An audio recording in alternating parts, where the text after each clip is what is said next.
მთავრობამ შრომით იმიგრანტებსა და თვითდასაქმებულ უცხოელებზე შრომითი საქმიანობის უფლების გაცემის წესი დაამტკიცა. დადგენილება, რომელიც შრომითი მიგრაციის შესახებ კანონს ეფუძნება, ძალაში 2026 წლის 1 მარტიდან შევა. თუმცა დადგენილებით დაწესდა გარდამავალი პერიოდი და უკვე თვითდასაქმებულ უცხოელებზე რეგულაცია 1 მაისიდან ამოქმედდება. აქტიური რეგისტრაციის მქონე შრომითმა იმიგრანტებმა კი 2027 წლის 1 იანვრამდე უნდა მოიპოვონ შრომითი საქმიანობის უფლება და შესაბამისი ბინადრობის ნებართვა. ახალი რეგულაცია დეტალურად განსაზღვრავს პირობებს, რომელთა დაკმაყოფილებაც მოუწევთ როგორც დამსაქმებლებს, ისე საქართველოში მომუშავე უცხო ქვეყნის მოქალაქეებს. წესი ეხება უცხოელებს, რომლებსაც არ აქვთ მუდმივი ბინადრობის ნებართვა და სურთ ადგილობრივ დამსაქმებლებთან მუშაობა ან თვითდასაქმება.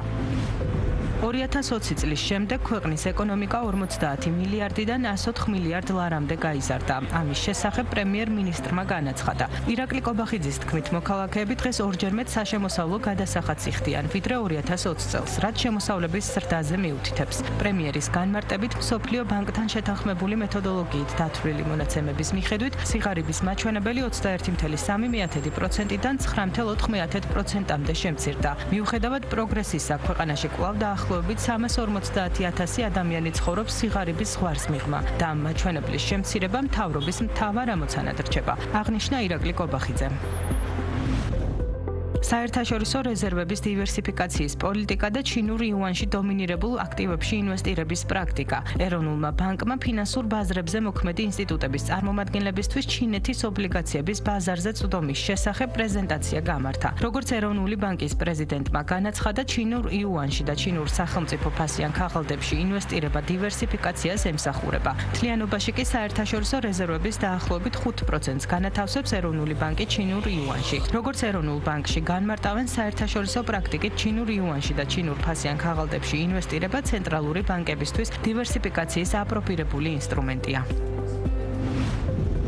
ავტოიმპორტიორები საკანონმდებლო ცვლილებების მოლოდინის ფონზე იმ ფაქტორებზე საუბრობენ, რაც მათი შეფასებით ავტოპარკის სიძველეს განაპირობებს. მსხვილი კომპანიების ნაწილის განმარტებით ქვეყანაში 100,000-ობით 50 წელზე ზევით მანქანაა რეგისტრირებული, რომლებიც უკვე დიდი ხანია ექსპლუატაციაში აღარ არის. თუმცა იმის გამო, რომ მათი სისტემური ჩამოწერა არ მომხდარა, ეს სტატისტიკაზე ცუდად აისახება. ავტოიმპორტიორების განმარტებით, ევროკავშირში ავტოპარკის საშუალო ასაკი თუ 12 წელია, საქართველო მას მცირედით ჩამორჩება და 14 წლით განისაზღვრება. სექტორის წარმომადგენლებს მიაჩნიათ, რომ ძველი ამორტიზირებული მანქანების ჩამოწერის შემთხვევაში ავტოპარკი გაახალგაზრდავდება. შეგახსენებთ, რომ მთავრობის ინიციატივით 1 აპრილიდან იკრძალება 6 წელზე მეტი ასაკის მქონე ავტომობილების იმპორტი და რეგისტრაცია. საშუალო ასაკი ევროპაში არის ავტომობილის 12 წელი, საქართველოში გვაქვს 14 წელი. ეს იმის გათვალისწინებით, რომ არ ხდებოდა სისტემური ჩამოწერა ძველი ავტომობილების. მეოთხე ადგილზე არის, თუ სწორად მახსოვს სტატის მონაცემებით, ლადა და დაახლოებით 150,000 ავტომობილი არის დარეგისტრირებული.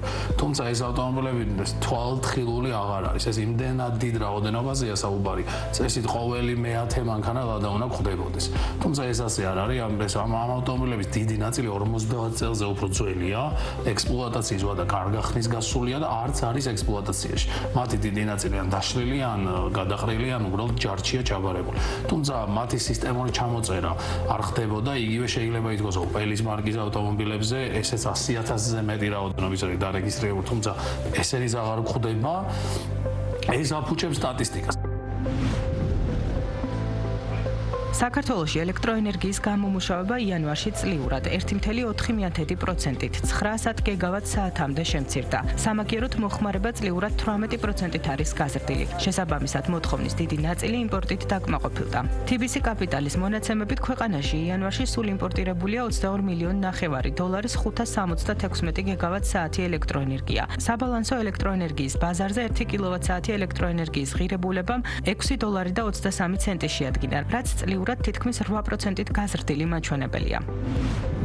მესხური ვაზის ადგილობრივი ჯიშების აღდგენა იწყება. პროცესში ჩართულია საქართველოს სოფლის მეურნეობის სამინისტრო. იგეგმება ისტორიული მესხური ჯიშების მოძიება, მათი მეცნიერული კვლევა და პრაქტიკაში დანერგვა. ასევე განისაზღვრება ახალი ვენახების გაშენების ტექნიკური მოთხოვნები და ხარისხის კონტროლის მექანიზმები. დარგის წარმომადგენლების შეფასებით ადგილობრივი ვაზის ჯიშების აღდგენა და განვითარება მნიშვნელოვანი წინაპირობაა რეგიონში მევენახეობა მეღვინეობის გაძლიერებისთვის და მესხური ღვინის, როგორც მაღალი ხარისხის პროდუქტის პოზიციონირებისთვის ადგილ ადგილობრივ და საერთაშორისო ბაზრებზე.